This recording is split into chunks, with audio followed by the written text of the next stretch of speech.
Hello, everybody, and welcome once again to another exciting episode of Victory Never Sleeps. We're going to continue our series on the nine noble virtues, with our 10th noble virtue, victory, following it up at the end. This week, we are on the virtue of honor, and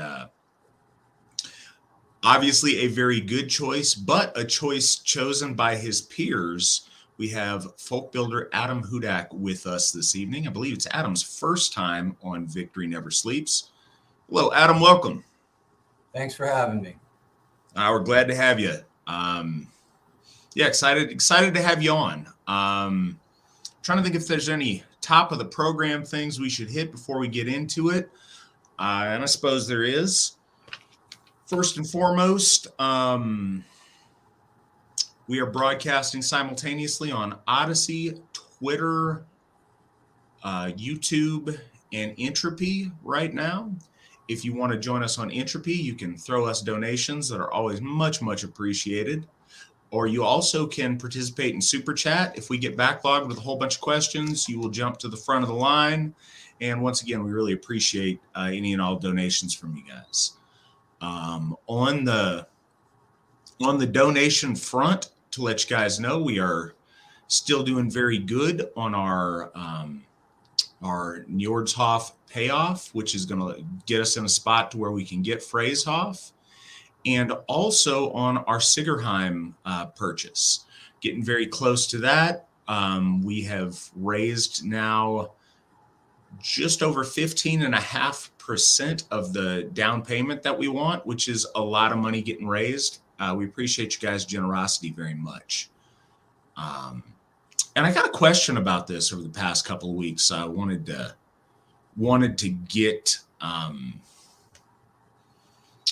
clear up any misunderstanding about it. I think that some people were, I don't know if worried is the right word, but thought that the movement on Sigerheim was going to postpone or in some way slow down the development of Phrasehof. That's not the case, and deliberately so. It's one of the things on the back end we wanted to make really sure about. Tiershof is going to go at Sigerheim, but Tiershof is going to occur at the regular pace of us acquiring Hofs. The funding for Phrasehof is completely on track and completely budgeted separately from the Sigerheim purchase. So nothing about Sigerheim is going to negatively affect Phrasehof. We're doing very well, and we're able to do those two things simultaneous and still be budgeted well. Just so you guys know, in case there's any confusion. To start off tonight,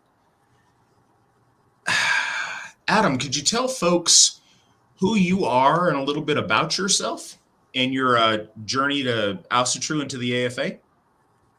Sure. So I live in Pennsylvania. I've grew up there all my life. I have 5 children. Been with my wife for almost 18 years now. I joined the AFA in 2018. I was searching for something more, and I certainly found it. So it's as always very good to be here. And I've been folk building since 2020, I believe. Excellent. To start off tonight, the virtue we want to discuss this evening is honor. Could you tell us a little bit about what honor means to you and how you would define honor? For me, I mean, the simple definition is to be held in high esteem, to fulfill obligations. But for me, it's a lot like a code of conduct. It's a way of living. It can't be bought. It's something that's earned through action, and it kind of encompasses many different virtues, if you will, and the top pyramid, in a way, being bestowed with honor or having honor or being an honorable person. So, I would say a code of conduct or a way of living is what defines it for me mostly.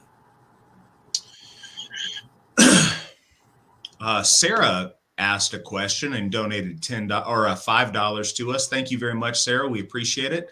She said, Adam, tell us a bit about your journey that brought you to the AFA. And I know I kind of just asked that, but is there anything you could add that maybe, of the other things you could have done, why the AFA specifically, or how did you find the AFA?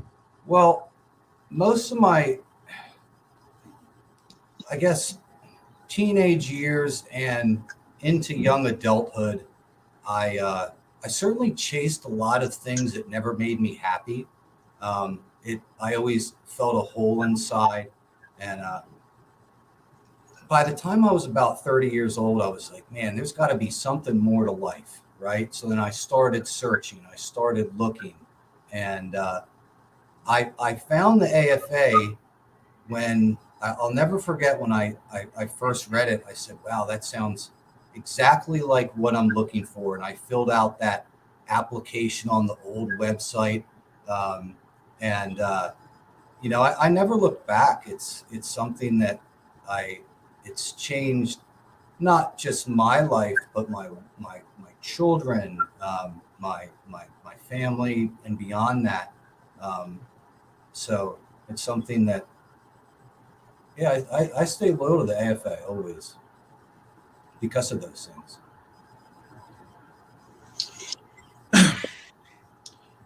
All right. So I wanted to say a couple of things about honor up front because it's a word that has evolved in our lexicon over time. And I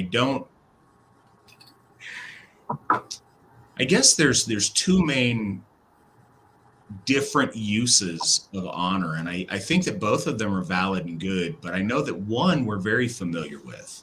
And that's the idea of your personal code, your personal, dignity of how you handle things yourself and your personal pursuit of right and wrong on your own code. But the original meaning of honor and the meaning that was most relevant to our ancestors, and these two do go together certainly, was the idea of fame or renown. And again, because of that personal code, because of the dignity and the nobleness of your actions and your behavior. But the concept of honor had much bigger social ramifications because it was the reputation earned through good deeds or through prowess in battle or prowess in legal matters or prowess in whatever you do. But the esteem and the fame that honor did gave you a certain amount of currency socially when you traveled, when you went from place to place, when you interacted with people. Your reputation preceded you, and people would have something to gauge by and know you. And on top of that, it was something that others associated with you could use.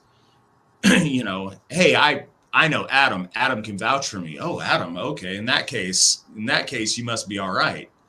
It was something you could use as a signpost to know how to treat certain people. So it was very much about dignity and reputation. Now, those things certainly come from all of the things that we in a modern sense think of as honor, but its social currency was huge to our ancestors. And I first really that solidified in my head when I read Wilhelm Grunbeck's Culture of the Teutons. But I think it's something that is really important for us to consider nowadays. I've got a couple of questions over here on the side. King of Cheese, appreciate you being here, asks, first question, how are you both doing tonight? How are you doing, Adam? Very well. Very well. Had the day off. I always have Wednesdays off. And obviously we have off tomorrow as well. So it's 2 days off in a row. It's rare for me. So doing well. Good deal. And my answer is always boring because I'm always doing good when I'm on here. I look forward to it all week. Getting to talk to one of my friends, getting to talk to, over the live stream here, several of my friends. And I just love doing it. Also, I'm pretty excited with Thanksgiving coming up tomorrow. got plans with the family. So no, everything is good in Matland. Tim asks an interesting question. Adam, as someone in leadership that exemplifies honor, we all know your many strengths. What would you say is your greatest weakness? Well, number one would be my wife, and also poppy seed bread. Believe it or not, I love poppy seed bread, um, and I don't think I'm going to give it up this lifetime. So if you see a guy struggling with eating too much poppy seed, that'll be me the next time as well. So yeah, poppy seed bread is probably up there. All right. Um, so this isn't specified who it's for, so I think we'll both take a swing at it. This is from Cody. I'll let you go first, Adam. How do you think the folk could live more honorably? Well, I think I mean, obviously we turn to the past with what we're doing in Asatru. We pull from the past. We and are trying to. Obviously, we can't make the past today because it belongs to the past, but we draw from it and bring that wisdom forward. So we can always pull from myth, from the gods, from the heroes, and use that today to the best of our ability.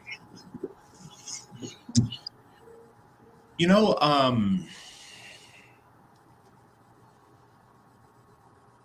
it's kind of a complex answer, but it's the reason that we are doing this series on the noble virtues. Um, we as a folk have relegated a lot of these important values to that's something other people do, or that's something our ancestors did, or that's something we would do if only. And I think it's extremely important for our folk to conceptualize these virtues as real things for them to enact in their life in the context that they live in, not in some superficial view of the past, not in a woulda, coulda, shoulda way, but in a real way, in how you deal with your family, how you deal with yourself in your as an employer or as an employee, how you deal with yourself with your friends in your community. In utilizing our virtues and living those virtues in a real way is extremely important. And so many of us have a disconnect between what we think those are and they aren't. Honor, for example, it's very easy to conceive of it in a battlefield sense, or in a ancient warrior sense, or as a knight and winning honor at tournaments and things that way. It's more seldom that we consider honor in the integrity of how we are as an employee, how we are when no one's looking, um, how we deal with our families, how we deal with people we run into in society, the fame that we build for ourselves to where people know our name because of our good deeds. That's a big one. Especially, this has gotten much, much worse since the reactions to COVID-19. But we were already on a path to where people having real life reputation and real life social interaction was getting less and less. We run into folks that are very comfortable being anonymous and no one wants fame or attention.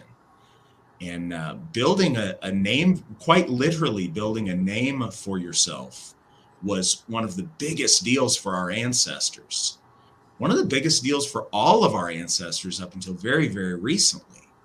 But we live in a place now where everyone wants to keep their head down and be as secretive as possible. And that's sad. That's part of the abuse that's been heaped upon our folk and the battered people's mindset that we have now. And I think by people taking courage, putting their name behind things, and building strong reputation for themselves, that would be a huge, huge advantage in building honor amongst our folk. That was a good question, Cody. Thank you. So King of Cheese asks, I've heard honor being a kind of currency akin to favors. How accurate do you two think this is? Well, I mentioned just a few minutes ago about how honor absolutely is a currency in the sense that it's reputation. But I don't think it's something that you necessarily have to spend as long as it maintains its value. It's a certain amount of surety that people are willing to risk on you, judging by past performance. And if you justify that by performing well in the present, I don't think it's diminished or spent. But in the sense of favors, very much so. And I've used this a lot. I've used this in my career as a bouncer, but I also have used it quite a bit in the AFA in settling disputes with people. If the people that I deal with, for example, when I was bouncing, I had a team of guys, and there was a lot of younger guys or newer guys or whatever. I had earned a reputation amongst the customers of treating people fairly, of standing up and being counted in any kind of a physical altercation that happened, of dealing honorable with people. So over the time, if there was a conflict and my guys were about to get in a spot that was over their head, I could go to, one of the hostile customers and say, "Hey, I need you to do me a favor. Just go home. Have a good night, please. Favor to me. Please do that." And some very irate Samoan guys that were looking to really beat on some of our bouncers that had irritated them in some way would calm down, would shake my hand, give me a hug, and just leave out of respect. And I appreciate that. In the AFA and as a Gothi, I've had to do a lot of counseling, and we've got a lot of very passionate people and a lot of folks that get into a lot of interpersonal conflict from time to time. That's going to happen when you have people that are emotionally invested in what we're doing. But I've also used, taking them aside and saying, "Hey, as a favor to me, could you just trust me on this and let this slide?" And people are willing to do that because of reputation or the honor that they have assigned to me, or the honor that they feel that I have. And I found that to be really useful. Adam, do you have any similar situations, or what are your thoughts on honor as a currency? I think you kind of covered it. I think when people respect you based off what they see in you, how you live your daily life, the things you do and whatnot, they obviously listen. It's not something that can always be talked about. It's what people see in you. So obviously that can be used in that type of situation. Yeah, I can see that. That's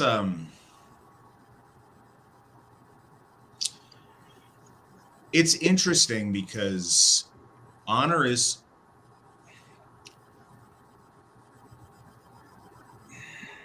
I suppose it can be manipulated, but in the long run, honor is something that is proven out over time. And I'm trying to think of the best way to put this, and I'm not on my game with some of my wording tonight. I'm trying to think of the best way of this. When you can have assigned authority because you have a certain position or you're in a certain position, and that's good, and that counts. But there's a difference between that and somebody who's got the same or even less of an official rank in something, but has a tremendous amount of honor and respect of the people that they work with. The value of what they say. Now, if you get both of these in the same spot, that's how it should work. But you notice the one is much more powerful than the other. So much can be gained regardless of rank or position if you are a person who your fellows put a lot of trust in.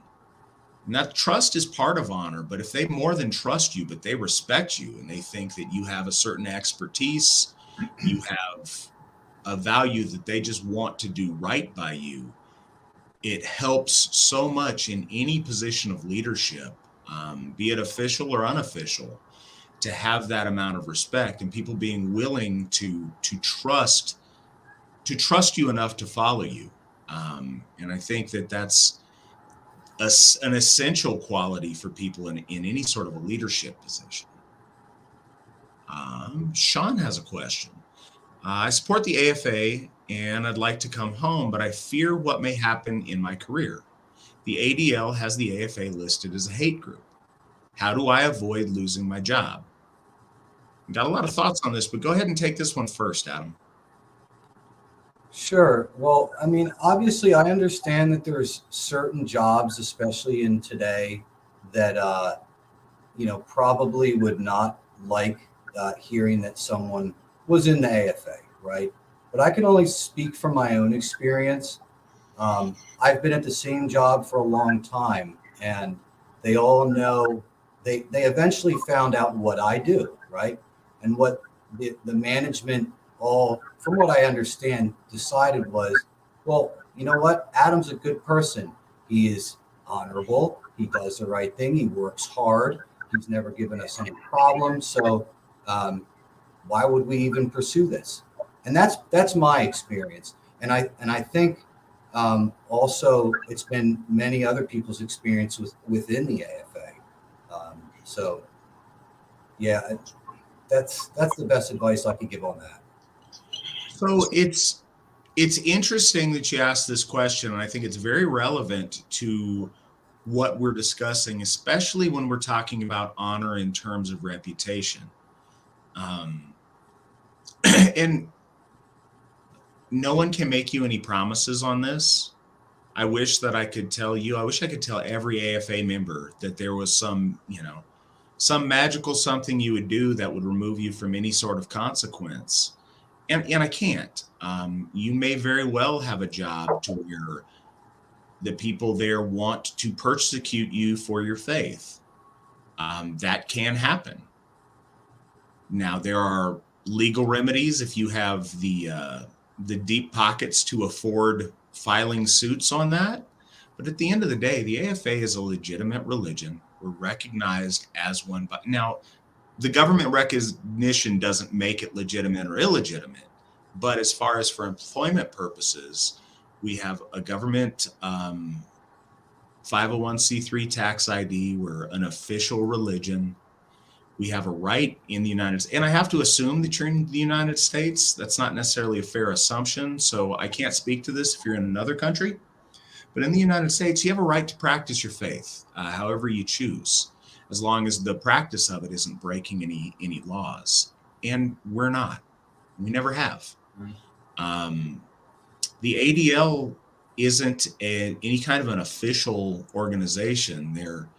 They're a private group, and them labeling the AFA as a hate group is quite literally just name calling. And unfortunately, I can't wave a magic wand and make them not call us names, but it doesn't make it so. Reputation is so important. And what we found is the common denominator when people have been doxxed, and it's not the vast majority of our members by any means. It's a very small amount of membership that's actually been subject to doxing. And of those, the vast majority have been members of leadership whose name is on the website, who have chosen to be literally the face of the AFA. But most of those have done just fine. And the reason being because they've built a reputation for themselves. If your employer knows you first, knows you as a person, knows who you are, and has interacted with you, it's going to cause them to question what other people they don't know say you are because of a group that they know nothing about. It's going to make them much more open to, hey, I know Sean. Sean's a great guy. Sean's always treated me well. Sean's always interacted with his coworkers great. It's probably all right. Another thing I'd say is be who you are up front, and then you don't have to worry about it catching you behind. If your AFA affiliation or your practice of Asatru is some big secret and is completely incongruent with who you are at work, then yeah, if they find out some secret that's completely contrary to everything else that they've known about you, then that's going to cause a certain amount of shock value. So building a reputation to where you're a straightforward person and they know who you are and what you stand for, that has helped every single member of leadership that I can think of when this has happened over just this issue. And the other thing is, you don't have to tell all these people you're in the AFA. That's up to you. We don't divulge membership information to any outside source, and we would not do that without some kind of a subpoena or something. We're not going to do that. Your privacy is important to us. But at some point, it does take a little bit of courage. It takes a little bit of courage to put yourself out there and to tell folks what you stand for and to stand behind it. And it's only courage because there is a possibility of cost to it. But I still think you should do it. I think it's important. I think it's important for all of us, and it's important for those who come behind you. And it says something about yourself. And doing that is a step in building your honor. And yeah, so I'd really encourage you to do that. I'll say this: my wife was doxxed, again, because she's my wife, and she was doxxed in. She works for the government, and her boss is, a homosexual, and her boss above that is a very liberal person, and there's a lot of liberality in that, and those people treated her great. They let her know that somebody was after her, just so she'd know. They reassured her, hey, the only reason we're even mentioning this to you is so you know that somebody was after you. Looks like they're trying to get us to fire you for expressing your faith. And that's not what we do here. And they've been great to her ever since. So it's not a death sentence, and it's not a death sentence for your career. So take heart, have a little bit of courage, and we would all be here to support you and have your back the best we could. We got $20 donation. I think this one's for you, Adam. It is from Aaron. Aaron Hudak says, I love you. Love you too.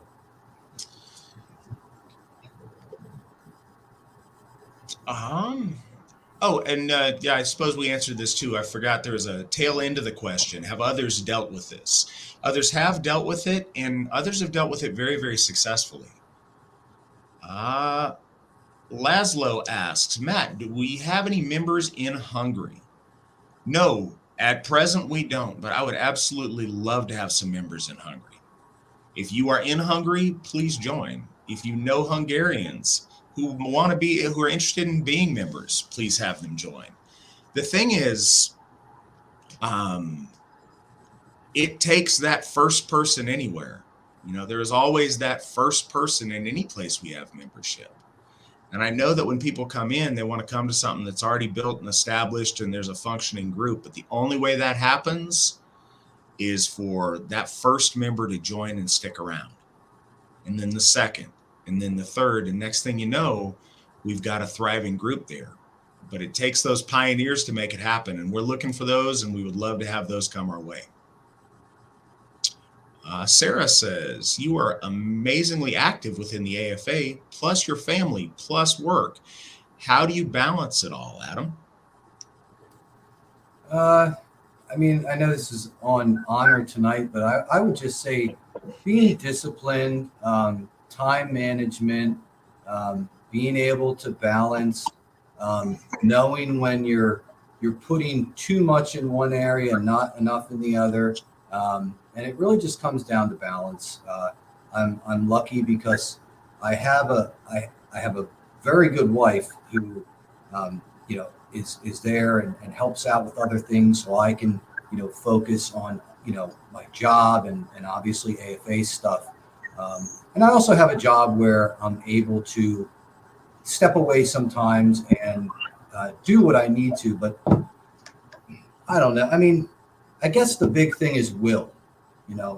Is putting our will into it and making it happen no matter what. This is what, we set out to do, and we have to complete it.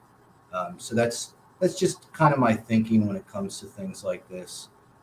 So I will is what makes it happen. All right.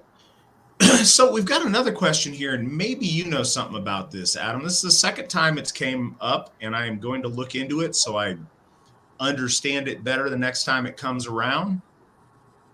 Question: have you heard of Tula Productions' Stephen Tim and his idea that Loki has used the Black Cube cult, Saturnian control cults, Abrahamic religion? Do you think it's a good metaphor to say Loki used the black cube to separate us from our supernatural protectors, gods?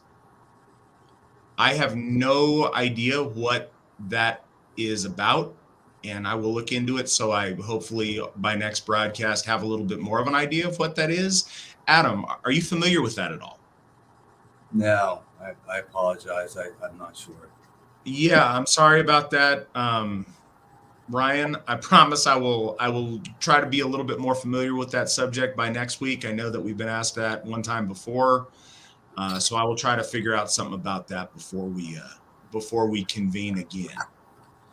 Allie asks, on the flip side of this conversation, how should dishonor be dealt with, both in the folk and family, but also in the world at large? That's awesome, Allie. Thank you. I've wanted people to go there on some of these, and this is kind of the first time that's happened. I think that's a great question. What are your thoughts on this, Adam? Well, I mean, if we think of long ago, they probably would have been shunned and not allowed back into society and whatnot. Obviously the stories we hear, but obviously that's something that we can't do today. I would say people all make mistakes, and they have to work their way back through right action and things like that. I'm not immune to making mistakes. I still think wrong sometimes. I say things that I wish I didn't, but the idea is working your way back. So, but I guess it depends on what it is as well. Certain things in my eyes you can't come back from. So I guess it just depends. As a note to this, this is another thing that in today's society we're often very uncomfortable with. It's not comfortable to call out or to recognize negative things, but in order for honor to have meaning and be worth something, dishonor exists. That word has to have a meaning also. If not, then you can't compare the two.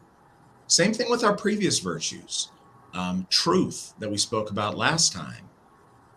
If there's truth, then we also need to consider that there's untruth, or there's lies, there's dishonesty. And on our first one, courage. If courage exists, so does cowardice. And it's very easy to point to people and say that guy's courageous, or to point to ourselves and say, man, we did something courageous. But man, it's hard to point yourself and say, wow, you did something cowardly. Or to someone who is a friend of ours and honestly give them the feedback that they're behaving in a cowardly way. Or what's worse, if they do that so often that they're defined by cowardice, that they are a coward. And the same thing is here with honor and dishonor. Everybody is going to do dishonorable things from time to time and fall short of the reputation they ought to do. And we all do that. So there's little violations, but when your habitual dishonorable behavior makes you dishonorable, that's a bigger thing. And as Adam said, context is everything, and there's certain dishonorable behavior that we can fix and correct and make right what we've damaged and overcome. And then there's some sometimes you burn the bridge and there's no way back depending on the level. As far as dishonor amongst the world at large that we don't have social control over, we should disapprove of it. We should not celebrate it. When we have opportunities to, I guess, show any support, we should deny support to things out there in the world that are dishonorable to us. And the best we can do is show that in external ways, in how we speak, in things that we consume. Again, it all depends on the situation so much, but there's less that we can do when the dishonor is in the world at large. The closer it is to home, the more we actually have a say in it. Dishonor amongst our folk, again, we should give it the cold shoulder and not celebrate it. And this may not make sense, but we all, and women have a bigger role in this, I'd say, than men do, but we all have a very important role in rewarding or not rewarding behavior. As a group, as a community, as an AFA family, we celebrate people who do great things. We all pick people that we extend warmth and celebration to, but we also pick people that we withhold those things from. If somebody makes a comment over in the side chat that's a good comment, 4 or 5 people jump on and say, hey, right on, absolutely, I agree 100%. If somebody says something that's, bad, then at best they should get no comment. At worst, they should get people telling them that they took offense to it or it was inappropriate. So it may seem subtle, but depending on the level of dishonorable behavior, we choose how much of a light to shine on those people or how much of those people to keep hidden. That was one of the interesting things to our ancestors when we read Tacitus, is cowards and homosexuals were stomped into the bog. And that wasn't out of particular hatred. It was out of embarrassment. Those things, they wanted to be out of sight, to where they literally disappeared from view because they found the behavior so abhorrent to their sense of honor. So likewise, we can choose things to not shine any light on because we don't want people to see that level of dishonor because it's offensive. And then we can shine a bright light on honor and great behavior. If people violate certain lines, then absolutely we can expel them from our community, and we do. And we can try to keep those people away from our folk and our family. But you also mentioned your personal family. So that's much harder when you have relatives that are dishonorable, because strife amongst kin was always the greatest curse amongst our ancestors, because there's no way to fix it. You're sharing a group Hemingya as a family, and any way that you would act against a member of your family who deserves acting against only takes away from your collected Hemingya. There's no fixing it. When your family steals from you, there's nothing you can do to make it right. It just hurts. When your family dishonors you, there's nothing you can do to avenge it. Your family is damaged, and there's nothing you can do but suffer the damage. So one thing I would say within family, if these are adult persons, you can certainly separate from them or increase distance. You can increase distance from members of your family that consistently behave dishonorably. And I think that the duration and the increase of that distance is proportional to what dishonorable behavior and how often they continue to live dishonorably. But it's a very complex thing, and I think we'll all have different answers to it.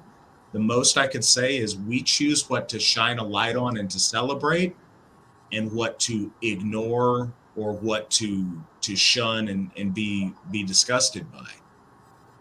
Be disgusted by dishonor, and celebrate and champion those who are honorable. I think I kind of beat that one into the ground. Um, Adam, what are you reading lately? Asked Daniel. I've been reviewing Meister von List's book again, Area Religion of the Germanic Folk. I've probably read it 10 times now, if not more, and I always learn something every time I pick through it. So that's kind of what I've been picking through. I don't particularly read as much as I used to, but yeah, I have plenty of books that I have not picked through yet. So It's hard to find the time, but von List works are definitely, it's not like a casual read. It's something you've got to spend a lot of time thinking on.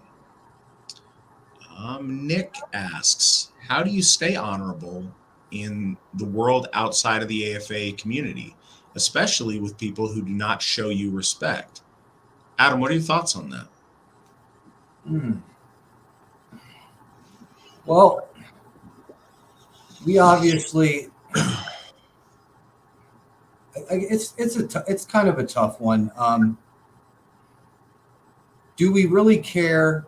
This is how I view it. Do I care about what most people in today's world are doing, or what they think, or what they say to me, when I don't hold them in a higher state anyways? You know what I mean? So for me, if someone says something to me stupid, I kind of let it go, because I don't respect them. I don't agree with the way they live, or whatever they do. So that's one way to deal with it. Who cares, right? And keep moving, build your own thing within the AFA and whatnot. That's all. There's kind of two parts to that question. How do you stay honorable in the world outside the AFA community? But that's one question. But how do you do it with people who don't show you respect? Live your virtues, live your values, live your faith, no matter what you do, first and foremost. People will see that. So often in the world around us, conflict that we have interpersonally, how you deal with it isn't so much a matter of your opponent, but it's a matter of all of the eyes that are on you, because they will see your behavior and they can see your character or not. If someone is going to mistreat you and not show you respect, that person doesn't deserve anything from you. Do the best that you can to accomplish your goals regardless of that person. And you're right, it doesn't matter what that person thinks, but it does matter what all the people watching think. And so that's important. One of the biggest things that dishonorable people or negative, toxic people in general like to do is they like to bring you down as well. They like to set traps for you, intentionally or unintentionally, to get you to act out and to get you to act poorly. Avoid those traps. Stay above it and stay focused on your goals. We have and this goes directly hand in hand with honor. In a society that shared common belief, common values, we would often get in duels over honor, or we would get in, our ancestors would practice holmgang to redress grievances over honor. And in a society that was built around the warrior and martial prowess, in that context, that had tremendous value. Honor in your social currency in today's day and age is very different. There's not the social value on violence that there once was. You don't regain honor by acting out violently in the workplace if somebody offends you. It just doesn't work that way. You lose honor. You literally lose reputation. So don't act out of emotion. act towards winning. What is going to help you win your situation? If you can't get this person to treat you with respect, what other benefits can you gain from how you deal with the situation? Or how can you lose the least? And like I said, all of that has to do with the people around you. If this is in the workplace, with your employer, with your job, with your future, with what you're trying to do, this person wants to derail you. Negative people want to cause you to act up and cause you to lose your job or cause you to get written up or cause you not to have the things that you have that they wish they did. Avoid those traps. But same thing, at the grocery store or anything else. People will try to goad you into being dishonorable with them. Stay above that and visibly stay above that to the people who are watching. Use every interaction, even if it's with somebody who treats you disrespectfully, as an opportunity to showcase your honor to the third parties that are watching. Find ways to build your honor, even upon interactions with people who are dishonorable. That's the key if you can do that. Tim says, Adam, you once said we need to keep the myth of the AFA alive. Could you talk about that for a minute? Yeah, sure. I so I'm very much into myth. I think it tells a lot of truth. And when I think of when I began folk building and I started looking at applications, the question reason for joining was always, I want to see a better world. I want to see a better world for my children, my wife, my kids, whatever, my people. And it dawned on me what the AFA really is. Yes, it's a church, but it's more than that. It's a myth. It's Asgard, Hyperborea in a way, things like that. And the beautiful thing about it is we are all living in it right now. We are. It's being reborn. The circle is continued, and it's so important for us to keep that alive for those without that are coming in by continuing to build what we're doing here. Obviously, bettering ourselves, changing the world, and whatnot. So that's what the AFA is to me. It's a myth. It's a legend. It is Asgard right here, right now. I think that's a really important and a really special way to look at it. And I think that so often, and I've said this before too, I think so often people don't realize that they're living history within their lifetimes. It's only generations later that people look back and, man, those guys back in the good old days, this is what they used to do. Or man, back in the golden age of Asatru, this is how we did things. We're living through history. We are building something great and beautiful for our gods, for our folk, and for our children. And it's important to savor that in the moment so that we can give it our best, so that when it comes out at the other end, we made it worthwhile. We only have a limited amount of time in Midgard to make these things happen. And we are writing history, each of us, every single day.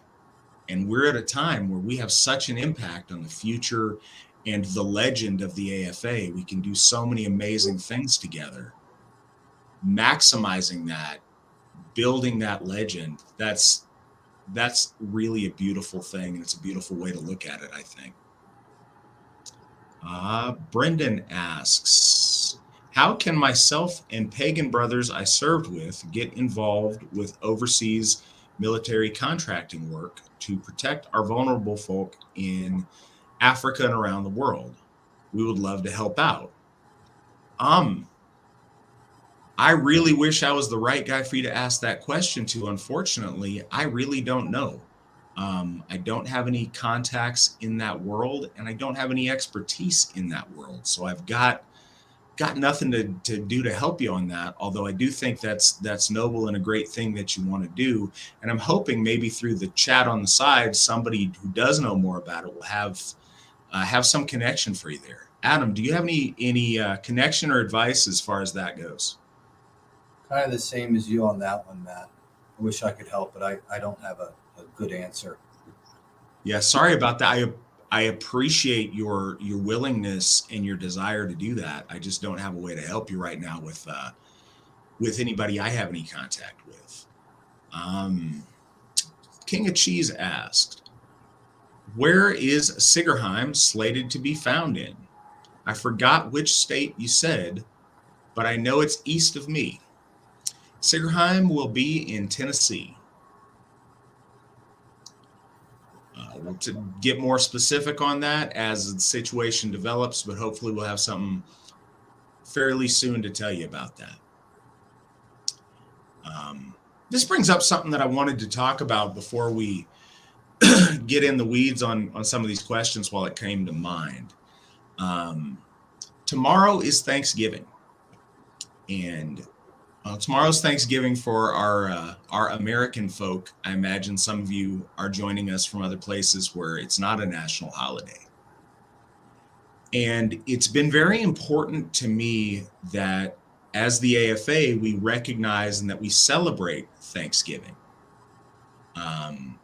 And a couple of years ago, I got some pretty significant pushback on it from specifically from some Brazilian members at the time that have since left us.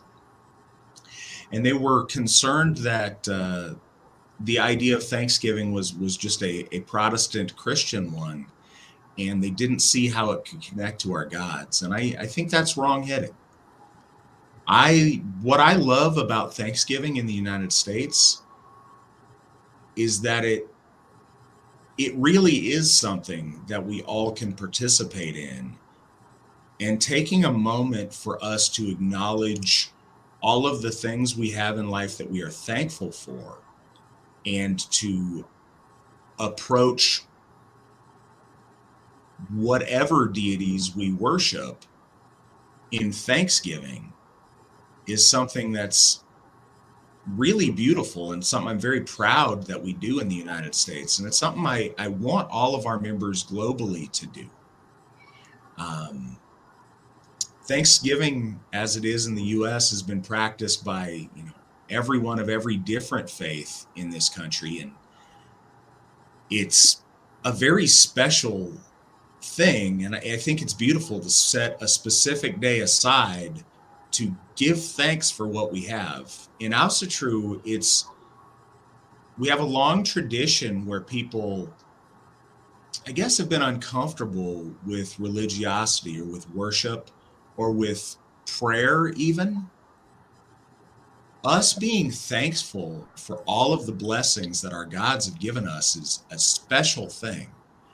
And in the AFA, perhaps more than anywhere else, we have experienced the blessings of our gods in such a huge way. We have gotten so many wonderful gifts from them. I encourage all of us to take time tomorrow with our families, with our friends, and to celebrate that and to be thankful and to take stock of the wonderful things that we have and our gods, our folk, our families that have helped us along the way to make that happen. Because we are truly, truly blessed, and it's only right, it's only noble, it's only honorable for us to profusely give thanks for all the great things we have. And so I wanted to encourage everybody, don't feel like Thanksgiving isn't relevant to Asatru or isn't something you can practice as an Asatruer. You couldn't be further from the truth. Celebrate Thanksgiving. And Thanksgiving is an opportunity, if you have family members who aren't Asatru, to show them that you are a spiritual person and that you do give thanks to your gods. That in and of itself, you tomorrow at a toast or whatever your family tradition is, acknowledging your gods and your thankfulness to them, that's an important testament in and of itself that can help bring people home to Asatru, that can help them understand that this is a real faith for you, and that can help, I'd say, a lot of our families out there to see that in practice. Tyler just donated $10 and said happy Thanksgiving. Well, happy Thanksgiving to you too, Tyler. I appreciate the donation. Adam, do you have any thoughts about Thanksgiving? Yeah, well, I mean, just this week, and we can say that it shouldn't be something practiced, blah blah blah. But my middle daughter came home with this piece of paper that she wrote in school of all the things she was thankful for, right? And a couple things that she said about my wife and myself, and that was kind of the basis of it. You can't buy that. And that was very special to me. So I don't really care if it, Thanksgiving or not. That's Thanksgiving did that in a way. And then we get to spend time with our family, our our folk. What can be more Asatru than that on getting together and eating together and whatnot. So I don't see a problem with it myself either. Um, all right. So we got another question from Cody. Our virtues have a lot of overlap.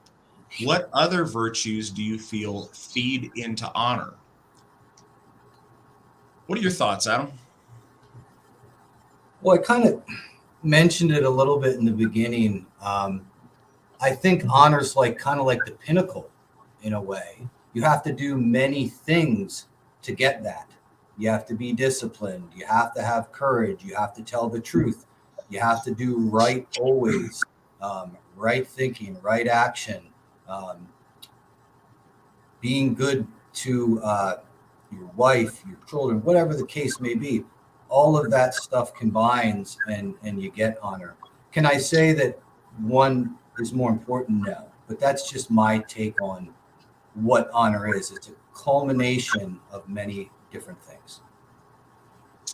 Yeah, it's interesting because any in-depth discussion about any of these virtues necessarily involves many of the others in a virtue matrix that ultimately equates to honor and reputation.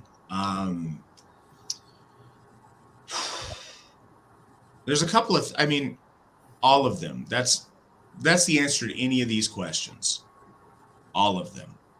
Our virtues work together and synergize to make us noble people, and honor is kind of the currency or the expression of that, of the sum of that whole. But something that I want to mention that's a different facet of honor that I don't think we take into account.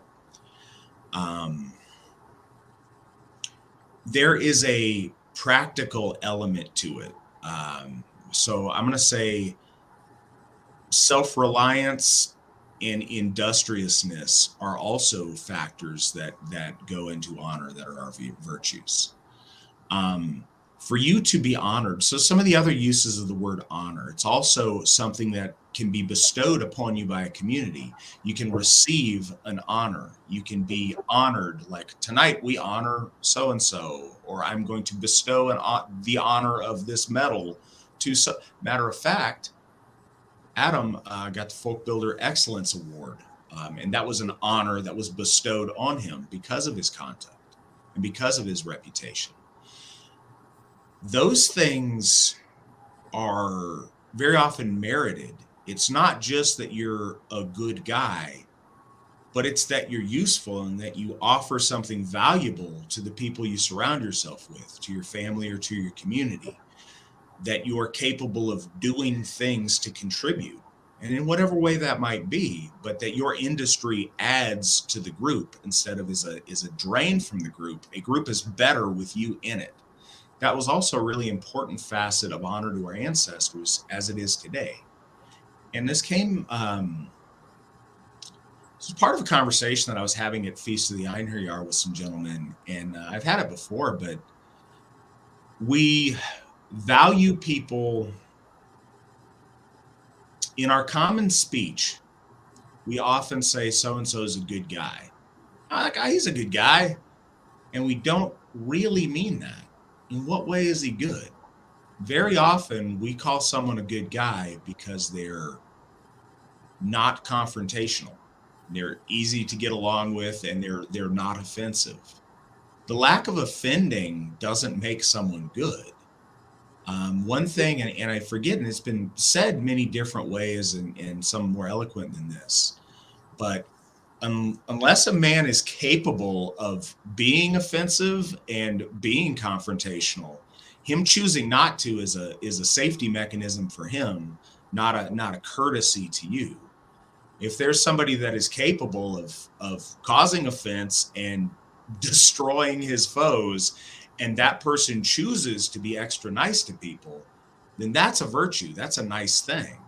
If there's somebody who is naturally completely beta and a weakling and they don't make a lot of waves, that's not a courtesy they're extending to you. They're not capable of acting otherwise. That's a self-defense technique. Being a good guy isn't about just not offending people. Being a good guy is about adding something to where we're all made better for your presence. We're made better by knowing you in some way. And I think that that's a really key component of honor we need to think about. Do you contribute more than you take away when you're in a group? Do you add? Do people want you because you bring value to the situation you're in? So Sierra asks, Matt, for your monthly dinners, you make different ethnic European foods. What is snert? Often I do make different ethnic European foods.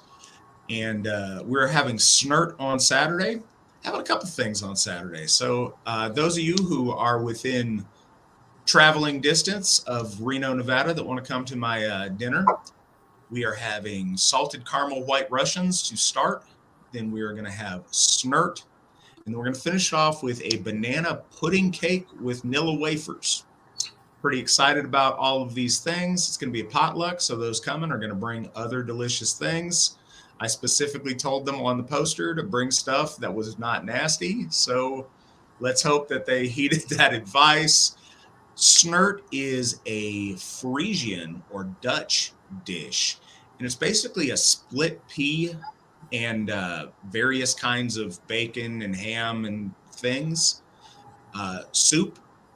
Soup's probably not the right word for it because the consistency, the rule with snert is you know that it's ready when you can stick your wooden stirring spoon in it and it stands straight up and won't fall over. So it's a very thick split pea and ham and bacon and pork and carrots and various other things, and it's delicious. And it's hearty, and it's a really good thing to have during the winter. I found it. So one of the other ethnic European dishes that I like to make is bananas and sauerkraut. And it sounds odd, I'll give you that, but it is also a Frisian dish. And it's basically a cottage pie, but with layers of banana and sauerkraut. And the sweet and the sour go together and make this magical goo in there that's wonderful. And I know that didn't make it sound much better, but I promise you it is. But both of these I discovered. I am not eloquent this evening, and I'm not sure why. Maybe I needed more sleep last night. But these things came about. My first forays into Asatru, I was in Alaska, and there wasn't a lot of other folks. There wasn't a lot of AFA activity there. So it started by me having people over to my house and having dinners. The very first one that we celebrated was for the Remembrance Day for King Radbod of Frisia. And we thought it would be fun to look up different Dutch recipes and make these different things.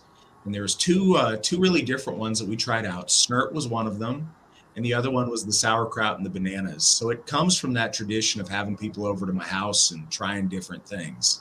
And we kept what worked good, and we decided not to keep the stuff that didn't turn out so well. So that's my little snert speech. $20 from Stephen Mundy in the name of honor. Thank you, Stephen. We appreciate it. Appreciate your donations. Thank you so much to everybody who's donated to us on Entropy tonight. It's much, much appreciated. Christine asks, Adam, can you share with us your runic yoga journey? Yeah, absolutely. So I, like many people, started out in Asatru and trying to understand the lore and things like that. And obviously in that, when it comes to runes, we're talking about Votan. So I followed Edred Thorson's work for a little while, and then I got into Yost Turner's work with like Kundalini yoga. And then ironically, I kind of put the two and two together and started doing rune yoga. And for me, I think it's helped me a lot in so many different ways. And especially understanding and knowing the runes more so. I've made it very much a part of my life. I'm very devoted to keeping that as a center in my life, just like the AFA is our center. In my daily life, I have my spiritual center, if you will, and everything radiates out from there. My day starts with that, and then I might exercise or read or whatever, go to work. So it's very much a part of my life, and I did it today, so that will continue. More will be revealed, and what I really like about it as well is there's not a lot of things left behind for you to read about, and it says do this and you will get this, or imagine this. It's all the Meisters back then kind of just said, do this for X amount of minutes, you'll get results. That's it. So it's upon you to go out and do it. And that's been a great help for me to in my journey, just doing it. We can read all the time. But we'll never gain anything unless we're actually doing it, acting. So, I mean, it is life, right? So it goes along with rune yoga or any other practice as well. Yeah, did you try to do Yost's Kriya yoga routine initially? Yeah, I did do it for a while. There was some things with, like, obviously vegetarianism and stuff like that, which I did do for a while, but I always ended up it caught up to me. I couldn't, keep up physically with it. I'm not saying that people can't do it. Maybe I did it wrong, but I have tried it a couple times and it just didn't work for me in that regard.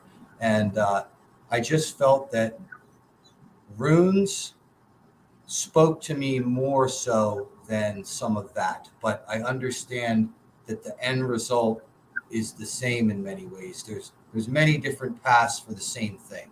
So it's not, if that works for some people, great. For me, it was more the runic path. That's all. Fair enough. Yeah, I took issue with I think he called it the frugative diet with fruit and nuts. Fruit and nuts are great, but I couldn't make that work. Hello.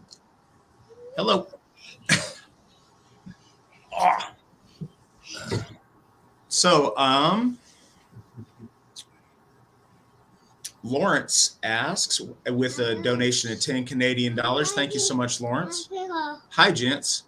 I had a chance to exercise on her recently.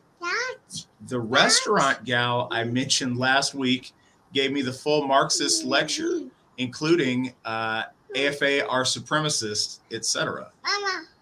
It did hurt a little, but I'm emotionally tough and did not confront her. I primarily see her as a victim of the white guilt phenomenon. So somebody's getting squirrely. So her mom's going to take her. Um, that's good to hear. Glad that you held your own on that. I know that it's got to be uncomfortable, and I'm sorry that didn't work out. But yeah, I think that rather than reacting poorly, realizing that that comes from the soul sickness our people suffer with being fed this white guilt thing since I'm not sure how old this woman is, but most of us since childhood, it has a real damaging effect, and it creates a self-loathing that sometimes people are aware of and sometimes they're not.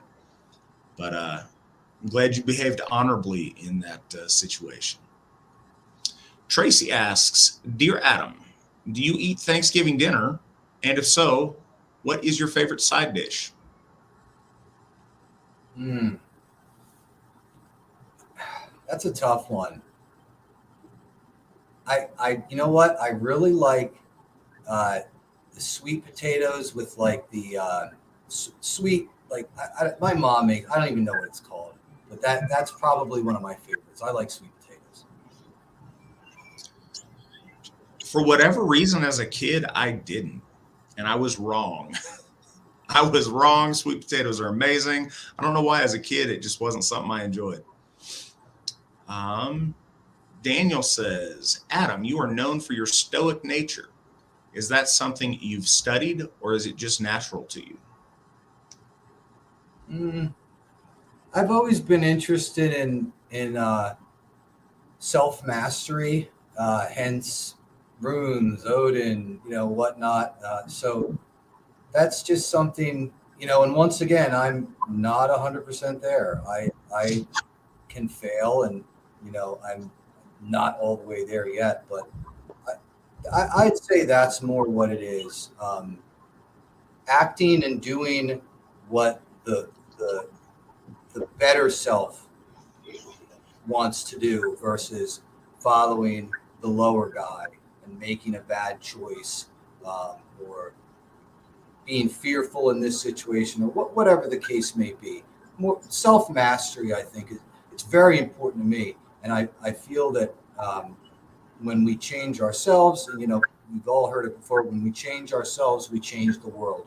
We begin to look at things differently, um, and it's because our perception has changed. So, yeah, and then we see that things aren't as bad as we might think. There's a lot of good still, uh, but nonetheless, I don't know if that answered the question. But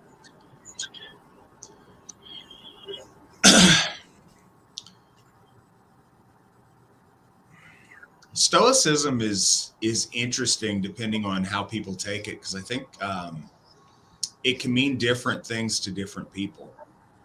Today, so much is based on emotional reaction that I think having the ability to step back and reflect and hold yourself with a certain amount of dignity is really important. But something that I think this is kind of your emotions shouldn't control you, but having the ability to be moved deeply or to have deep emotion, I think is a really special thing. And it's one of the things I'm very thankful for about myself. Um, music or, certain things, certain moments, specifically doing certain rituals, I become very overwhelmed with emotion. Not to where I can't choose my own actions, but to where I will, if anybody's seen me do a baby naming, I weep every single time. I cry at weddings.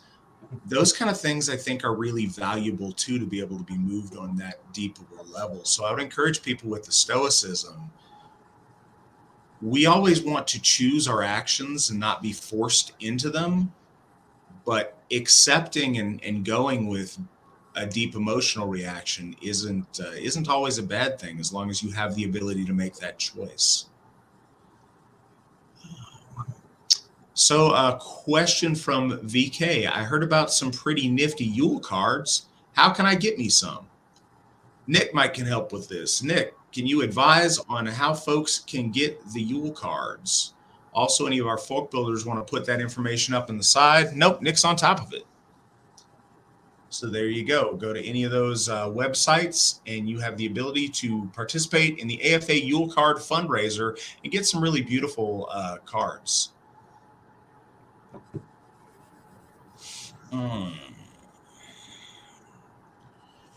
Lucius Svartwolf asks, so I had a thought/question. The Wiccan Rede is, and it harm none, do what you will. Would the Asatru equivalent be, and it harm some, self included, do what thou must? Since to be honorable and to keep one's word, one must fulfill one's oaths and responsibilities, even if it demands a sacrifice of themselves or harm to others. What are your thoughts on that, Adam? Trying to read it. You go ahead first, Matt. I kind of missed it. I apologize. All right. Well, so yes, I don't. There's so much more to it than that. I don't think Asatru lends itself to a very simple phrase like that, but I think in comparison to Wicca, certainly. Doing the right thing doesn't mean, and I said this a second ago, doing the right thing doesn't mean doing the non-confrontational thing, or, doing the right thing doesn't equal easy, and it doesn't equal passive. There are occasions where one does need to cause harm and where it's right to do so. Knowing and distinguishing when that's appropriate and when it's not are, that discernment is one of the virtues of manhood, and things that a man needs to have, is the ability to know those things and to reason those things. So I think as a comparison between Wicca and Asatru, that's an apt point. I just think there's so much more to it. I think Wicca likes to boil itself down to things that look nice on a Hallmark card, and our stuff is a little bit different. Do you have any thoughts on that, Adam? Yeah, I think that it's important. I don't know a lot about Wiccan stuff, to be honest, but I think it's important to fulfill your responsibilities, not for yourself, for others. I mean, that's what we're doing right now in the AFA, every single one of us, for the future. So that's my take on it. All right. Ali asks, how do you properly pronounce Alsherjargothi? I've heard as many versions as there are letters in the word. Can we get the final word on this, please? Absolutely. Alsherjargothi. And it works good if you separate it into those three words. Alls, for everyone, every man's, all people's. Herjar, the warriors, the war band, all warriors. Gothi, and that's a god man or priest. So the priest for all of the warriors. Alsherjargothi. And the Herjar in the same sense as the Einherjar.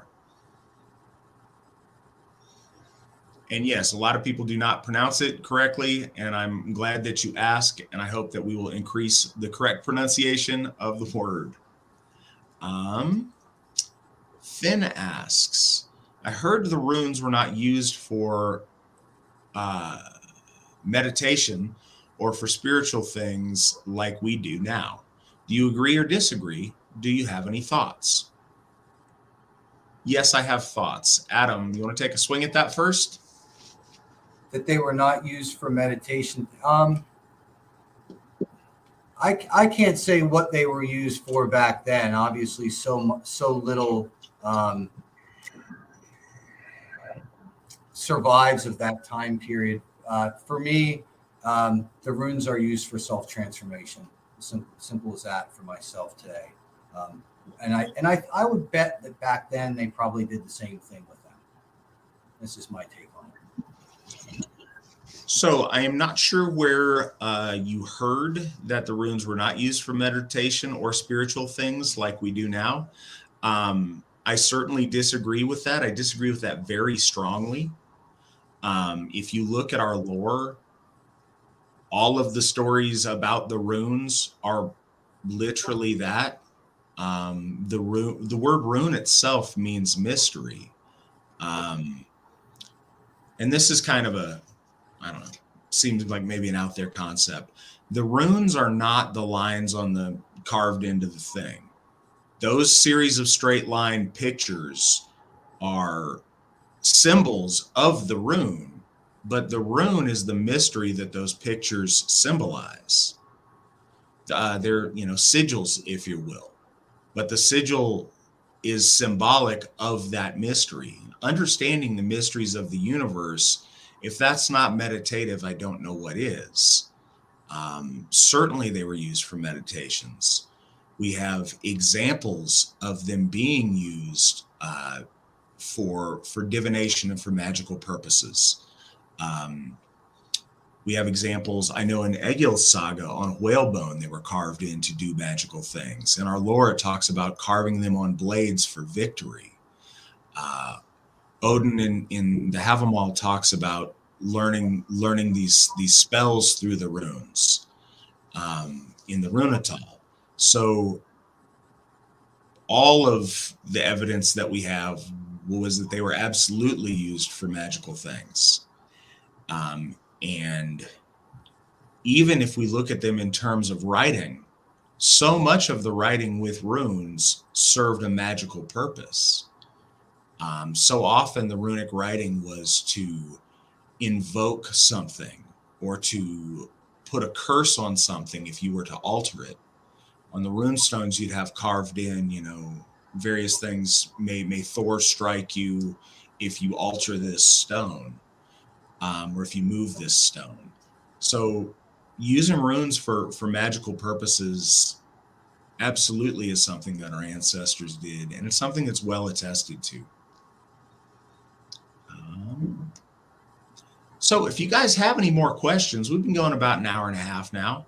If you guys got more questions, please line them up for us. We'd love to answer any questions you guys may have. As for right now, I think we got one more in line to go after here, so we'll get to that. This one's from Green Leader. Not sure if this is coming to us here or from Twitter. What's your vision for Sigerheim as an intentional community? So I'm glad you asked that.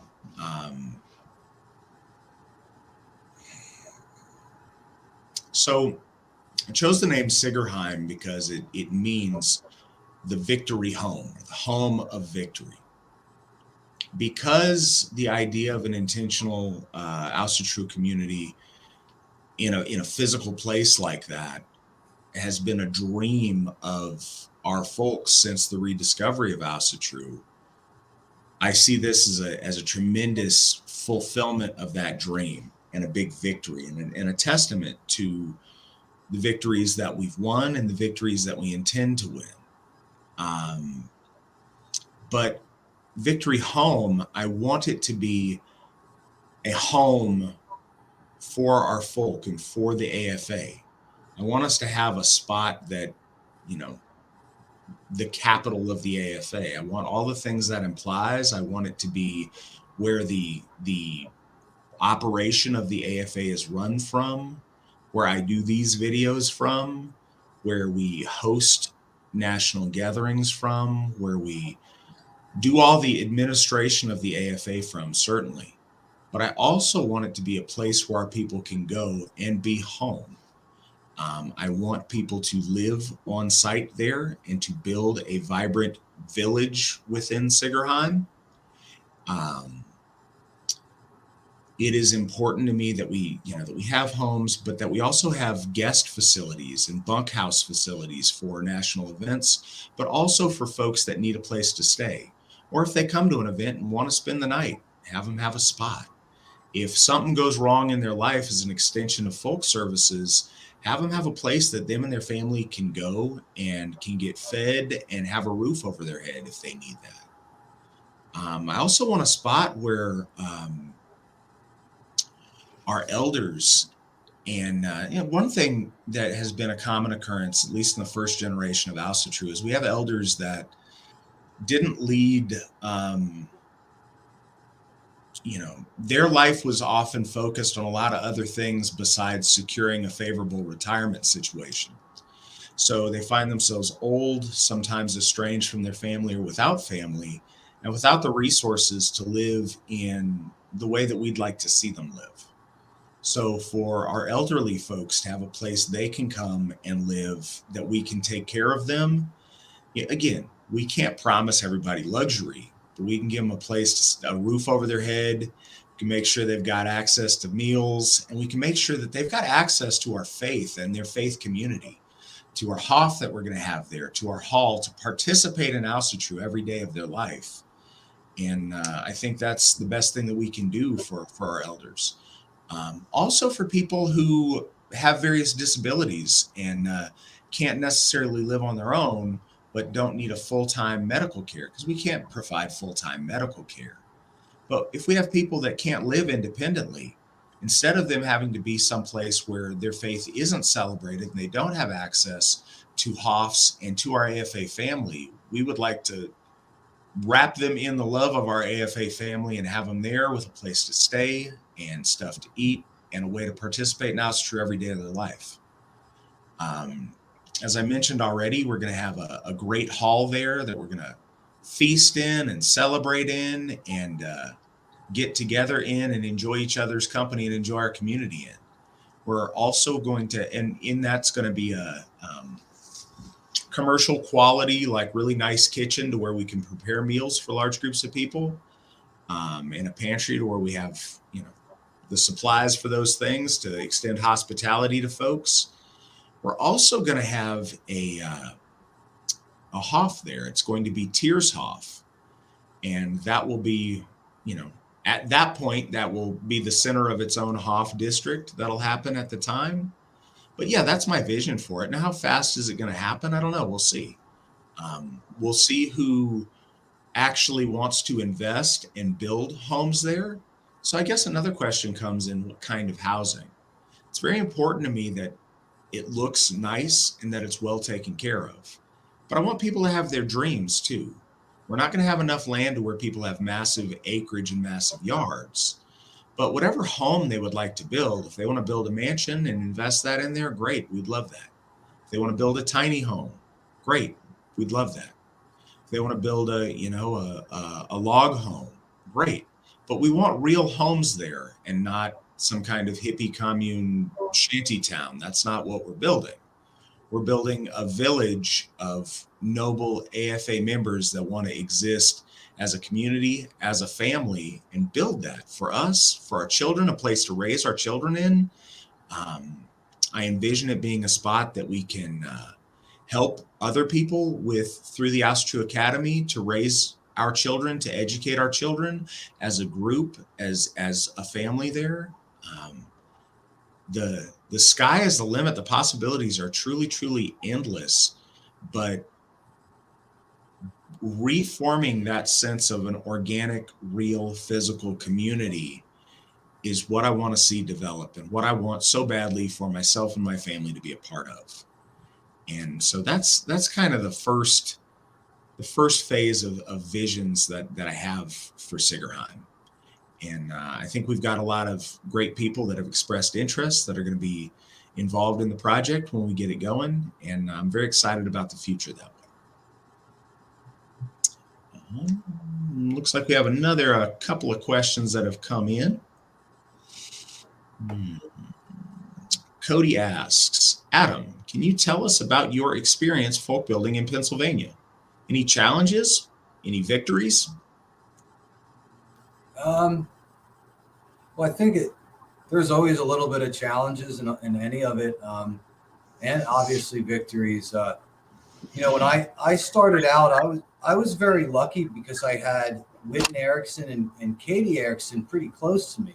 Um, I kind of got to watch them for a period of time, and so I when I became a folk builder, it was pretty neat because they did the holy days and I went and got to go do the cool stuff. So like go well, not that holy days aren't cool. Let me rephrase that. I got to go do like the hikes and stuff like that. So I had a lot of fun. And eventually things started changing a little bit and I had to take over that responsibility.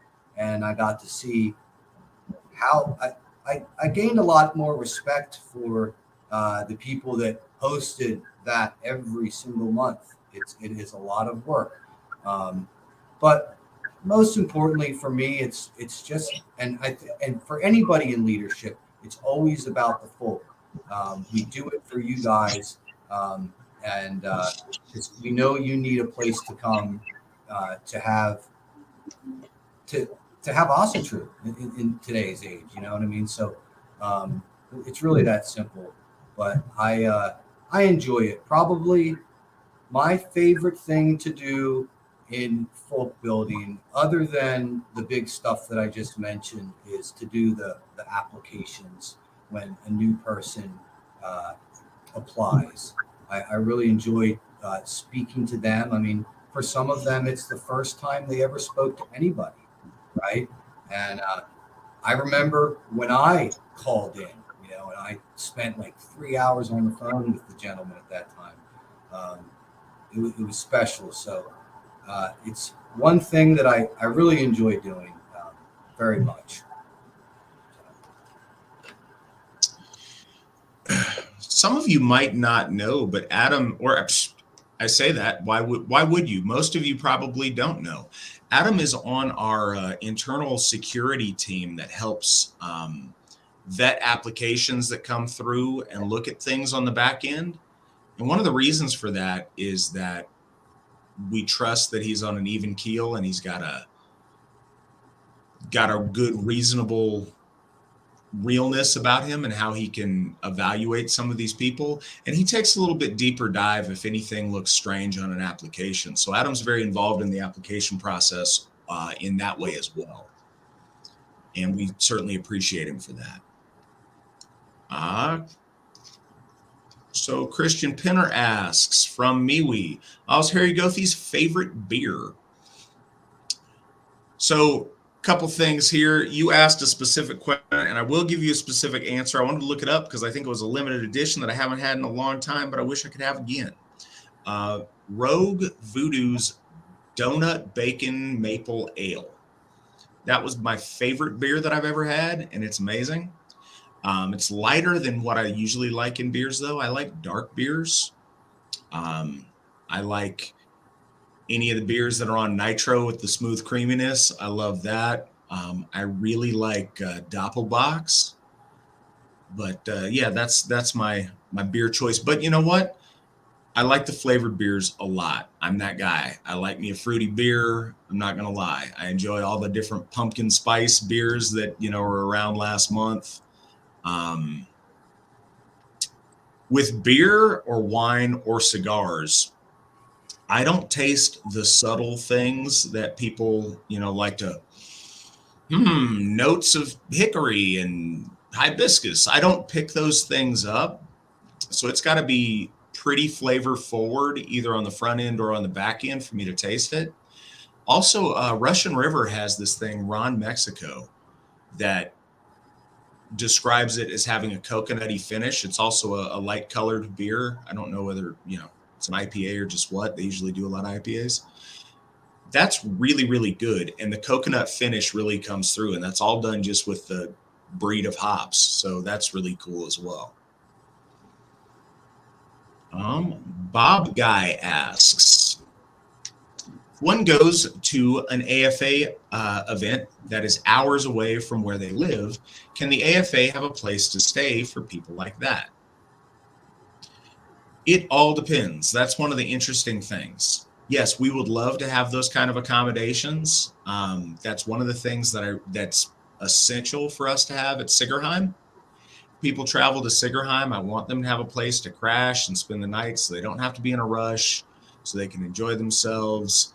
And again, we really appreciate people being willing to travel all that way, and it's great to have some place to stay. Often members will that live closer to an event will offer space in their homes for people to stay, but you can't count on that. Anybody who's traveling to my house for the snert dinner this weekend, they're welcome to stay here. We've got a really nice guest set up, and beyond that, we got couches and floor space, and we'll figure it out. Um, Odenshof is in a spot where camping is a reasonable thing to do, and where there is an option for people to camp, or even we have people that will roll out a sleeping bag in the hall, and that's a thing. That's not an option at Baldershof or Thorshof at present, or at Njordshof. So we would love to have those accommodations, but we don't have that regularly set up at a lot of our venues. So it really depends on where you go. But we would love to see more of that. And there's been talk about, buying other properties in the towns to where we could have guest facilities for things like that. But we're not there yet. Again, if you guys have more questions, throw them out. If not, there's nothing wrong with an hour and a half program. Looks like we got one more question on here lined up so far, though. And I think this is a very good question from Corey. How does honor look different in men and women? Adam, what's your take on that? Well, obviously, we are different, but when we think of a woman's sake, obviously, what we think of a traditional woman that does what she needs to for her family, and whatnot. And then there's the man that does the same thing on the other side. I honestly, as I'm saying, I don't really think there's that much of a difference in many ways. The virtues probably go together in the same way. Telling the truth, once again, doing the right thing, and whatnot. So I don't really see a difference. No, it could be wrong.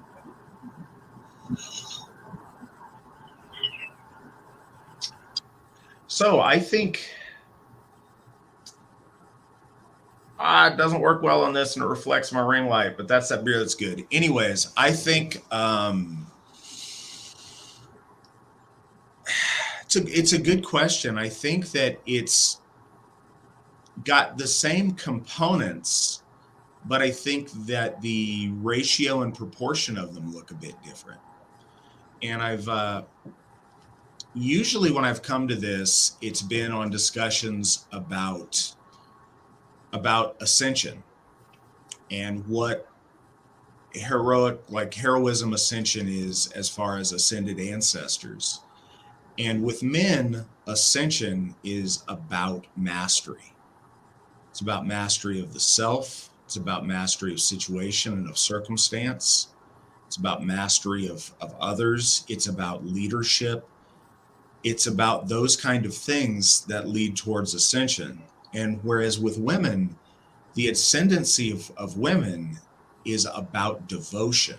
It's about devotion to folk, devotion to family, devotion to husbands, devotion to children, devotion to all these things in society that literally hold everything together.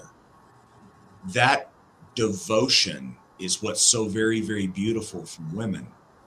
And I think that when we talk about honor and our virtues, it displays differently, in the sense that, we need all of those things from both, but what really stands out by a particularly honorable woman is so much her level of devotion. We often see that in domestic things, in her role as a wife and as a mother and as a grandmother and as somebody who leads the other women in the household and is devoted to family. that's very often what we think of when we think of a particularly honorable woman. Whereas when we think of an honorable man, we think of things that are directed outward very often. We think of acts of heroism or, battlefield prowess, or being a king, or being, a great leader in some endeavor. We see that projected out, whereas the woman's greatness and honor is so much projected inwards towards the family and towards community. And so I'd say that's how they display a little bit different. But again, it's not an exact science, and I think that the components are the same. I think that the ratios of each of them and as they interplay with each other is certainly different. We have a monetized question from Lawrence Forbes with another 10 Canadian dollars. Thank you so much, Lawrence. That beer talk has me looking forward to the weekend. What about Guinness, Matt? I'll have one of those when I'm a little run down. It's more of a tonic than a beverage, in my opinion. Delicious, even at room temperature, like they do in Ireland. Great stream this evening. Much appreciated. Yeah, we appreciate you. I'm glad that you're so frequently on these and contributing and helping out, Lawrence. I look forward to talking to you every week on here. Guinness is delicious and amazing, and I don't know why or what the difference is, but Guinness in Ireland is different than Guinness over here, and I'm not sure exactly why. I always enjoy Guinness. I'm never going to turn one down. I think that they are great, but the best Guinness I had was at the St. James Gate in Dublin facility. And over there, if anybody's been there, they've got this, the Guinness factory there, but the big showcase building is like a pint glass where you can look out at the top over all of Dublin. And it's really a neat experience, and you can go and see how it's processed and smell things at different stages of processing. It's really cool. But at the top, they top off your tour with this pint of Guinness. And Guinness over there is just better. Don't know why, but it is. And it's delicious. As much as people want to say whatever about dark beers, Guinness is, I've always found it to be extremely refreshing for a beer. And that may seem odd to people that haven't had it, but to me, I find Guinness extremely refreshing. Yeah, that's my Guinness thoughts. I always like the advertising too, where they have with they've got some really good posters for Guinness, but one of the ones they have is Guinness for strength.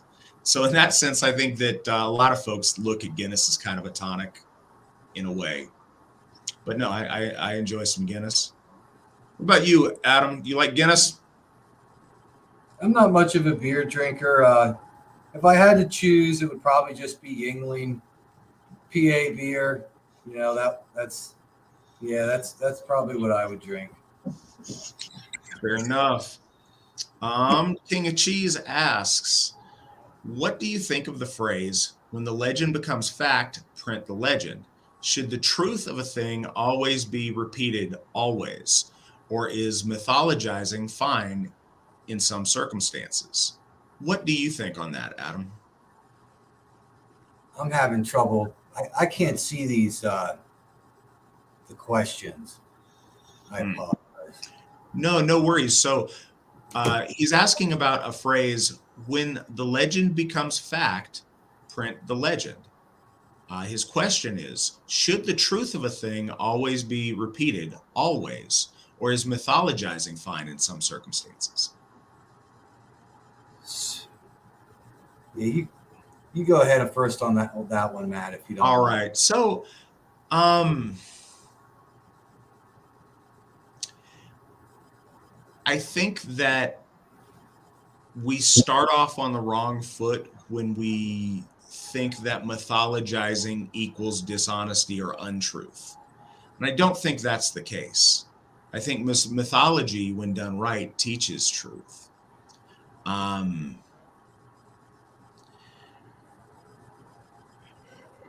I think truth is really important. I think there are circumstances where you want to put your best foot forward.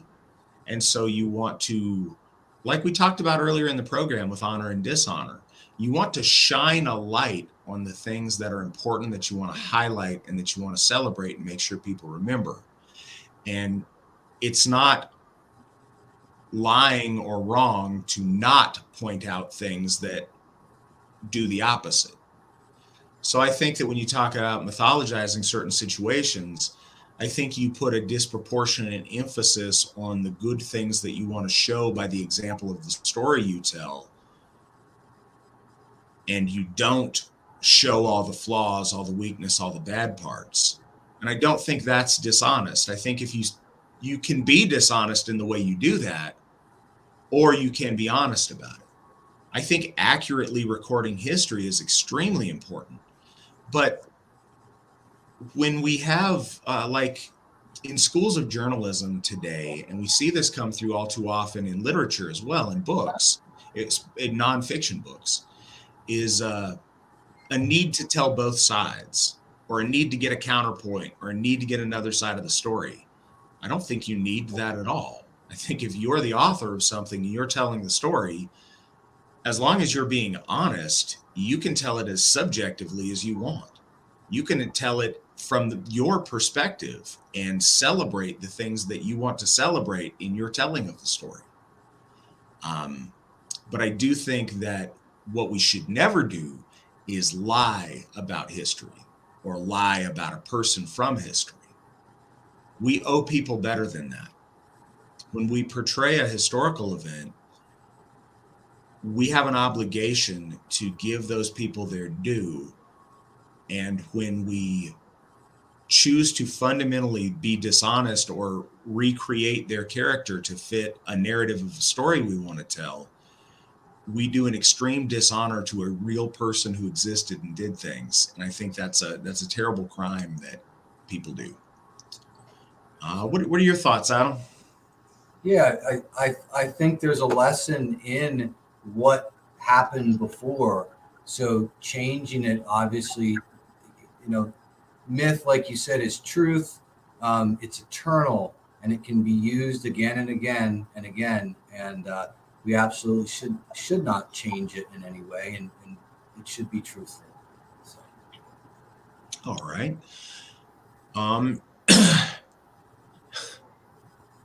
Shlomo Sheckelstein asks, gentlemen, are you participating in a Friars Feast this weekend? Thank you. Adam, are you participating in a Friars Feast this weekend? I am not, no. Just a feast tomorrow with the family. Yeah, no, I'm not either with a particular Friars Feast. I know that we have a Friars Feast the AFA is putting on in Idaho this weekend, and I'm very excited about that. I think we're going to have a lot of great people up there. Unfortunately, it's proximity to Thanksgiving is something I'm not able to make it up there for. So, but I'm really looking forward to it. One of our folk builders, Tyler Heinlein, up there is hosting that, and I think he's going to do an amazing job. It sounds really exciting. If I was a couple states closer, I'd be up there absolutely for it. But no, I'm celebrating Thanksgiving tomorrow with my family, and then, like I said, I'm having my monthly Altair Gothic dinner over here at my house on Saturday. Corey asks, can you please talk about the importance of ritualistic honoring of the Aesir and the ancestors? That seems to be the core of the AFA. Thanks. Adam, can you talk about the importance of that? Well, it's kind of very much the basis of what we do. I mean, our ancestors are not only us in a sense, but we've learned much from them, just like we learned from the gods in the stories and whatnot. So, yeah, we absolutely honor them through ritual and things like that. So I hope that somewhat answers the question. Yeah. So, your question also talks about ritualistically honoring them, and I think that can be the same or that can be different. Certainly honoring the Aesir and honoring the ancestors is always something that we want to do as Asatru. That's a given. But doing it in a ritualistic way, especially with a gathered community, is something special. It's worth more than the sum of its parts at that point. Um, when you enter a ritual space and participate together, it's worth much more than you guys doing it individually or any of us doing it individually. Um,